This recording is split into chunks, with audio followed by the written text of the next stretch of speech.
எல்லோருக்கும் வணக்கம். யோசிச்சு பாருங்க. ஒரு பயங்கரமான புயலிரவு, கிரமேஷன இருட்டு. அந்த இருட்டுக்கு நடுவுல வையம் தகழியான்னு சொல்லி இந்த ஒட்டுமொத்த பிரபஞ்சத்தையே ஒரு பெரிய அகழ்விளக்கா ஏற்றாரு பொய்கையாழ்வார். ஆனா, அவரோட அந்த அற்புதமான அனுபவம் அந்த ஒரு பாசுரத்தோட நின்னுடல. அத தொடர்ந்து முதல் திருவந்தாதிங்கிற பேர்ல 100 பாசுரங்கள் கொண்ட ஒரு ஞான பெட்டகத்தையே நம்ம கொடுத்திருக்காரு. இன்னைக்கு அந்த பெட்டகத்துல இருந்து சில முக்கியமான முத்துக்களை நாம எடுத்து பார்க்க போறோம். வையம் தகழியா பாசுரம் நிறைய பேருக்கு தெரிஞ்சிருக்கும். ஆனா அது ஒரு பெரிய பொக்கிஷத்தோட சாவி மட்டும்தான நம்மள எத்தனை பேருக்கு தெரியும். இந்த முதல் திருவந்தாதிக்குள்ள இந்த உலகம் எப்படி பகவானோட உடலா இருக்கு, பகவான் ஒருத்தந்தான் நமக்கு கதினா, மத்த தெய்வங்களோட நிலைமை என்ன, இந்த மாதிரி பொய்கை ஆழ்வாரோட ரொம்ப ஆழமான சிந்தனைகளை தான் நாம இப்போ பார்க்க போறோம். சரி வாங்க உள்ள போலாம். முதல்ல இந்த நூலோட அமைப்பே ரொம்ப ஸ்பெஷல். அத நாம புரிஞ்சுக்கலாம். முதல் திருவந்தாதி, இந்த பேர்லயே ஒரு பெரிய க்ளூ இருக்கு. அது என்ன? அந்தாதி. ரொம்ப சிம்பிள். அந்தம்னா முடிவு, ஆதினா ஆரம்பம். ஒரு பாட்டு எந்த வார்த்தையில முடியுதோ அடுத்த பாட்டு அதே வார்த்தையில இருந்து ஆரம்பிக்கும். பாருங்களேன், ஒரு சங்கிலி மாதிரி ஒண்ணுக்கொன்னு கோர்வையா அறுபடாம போய்கிட்டே இருக்கும்.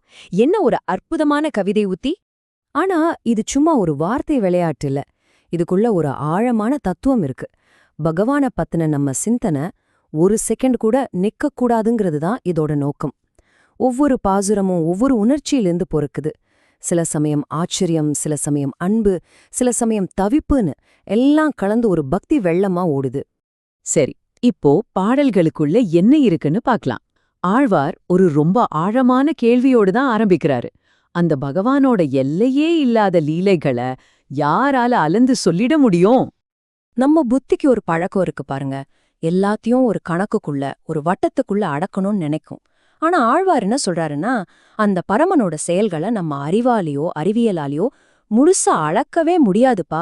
அப்படி முயற்சி பண்ணவங்களுக்கு தான் முடிவு வந்துச்சு அப்படின்னு ஒரு மென்மையான எச்சரிக்கை தர்றாரு. இங்க பாருங்க, எவ்வளவு ஒரு ஆச்சரியமான விஷயம். பகவானோட 2 வெவ்வேறு உச்ச நிலைகளை காட்டுது. ஒரு பக்கம் வாமன அவதாரத்துல ஒரே அடியால பூமியையும் இன்னொரு அடியால வானத்தையும் அளந்த அந்த பிரம்மாண்டமான சக்தி.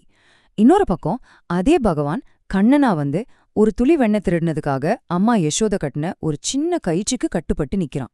அவனோட எல்லையில்லாத பெருமையும் அதே சமயம் எல்லையில்லாத எளிமையும் ஒரே இடத்துல தெரியுது பாருங்க. அடுத்ததா இந்த நூல்ல வர ஒரு ரொம்ப ரொம்ப முக்கியமான வேதாந்த கருத்தை பார்க்கலாம். அதாவது விஷ்ணுதான் பரம்பொருள்னா, அப்போ சிவன் மாதிரி மத்த தெய்வங்களோட பங்கு என்ன? இது நம்மள நிறைய பேருக்கு வர்ற ஒரு சந்தேகம்தான் இல்லையா?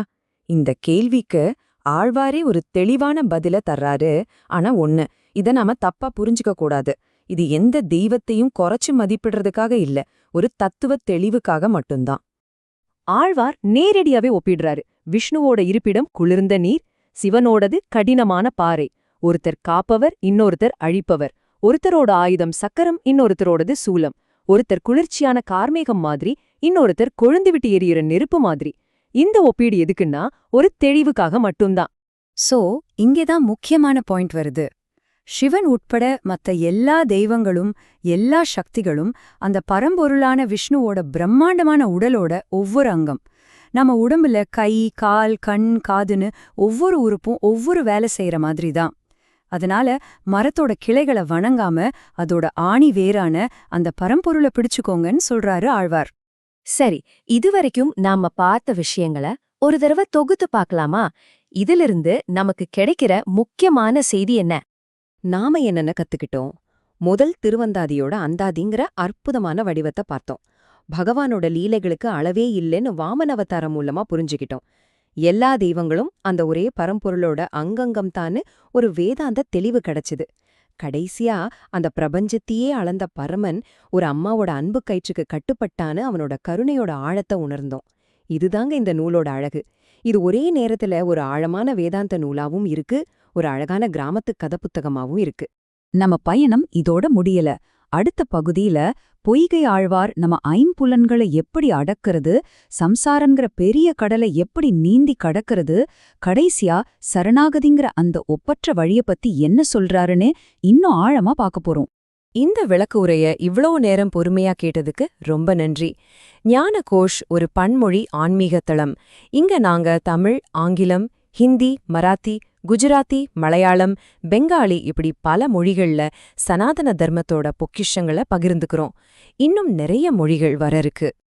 எங்களோட நோக்கம் ஸ்ரீமத் பாகவதம், பகவத்கீதா, லலிதா சஹஸ்ரநாமம், தெய்வத்தின் குரல், நாராயணியம், மகாராஷ்டிரா மற்றும் வங்காள மகான்கள், ஆதிசங்கரோட தெய்வீக கதைன்னு காலத்தால் அழியாத ஞானத்தை ரொம்ப எளிமையா தெளிவா உங்களுக்கு கொண்டு வந்து சேர்க்கறது தான். எங்களோட இந்த பணி உங்களுக்கு பயனுள்ளதா தோணுச்சுன்னா தயவு செஞ்சு ஞானகோஷ் சேனலுக்கு சப்ஸ்கிரைப் பண்ணுங்க. அப்போதான் எங்களோட தினசரி வீடியோக்கள் உங்களை வந்து சேரும். மறக்காம லைக் பண்ணுங்க. உங்க நண்பர்கள், குடும்பத்தினர் எல்லாரோடையும் இந்த தெய்வீக ஞானத்தை பகிர்ந்துக்கோங்க. வாங்க, நாம எல்லாரும் சேர்ந்து சனாதன தர்மத்தோட சுடர பிரகாசமாய் ஏத்தி வைப்போம். நன்றி.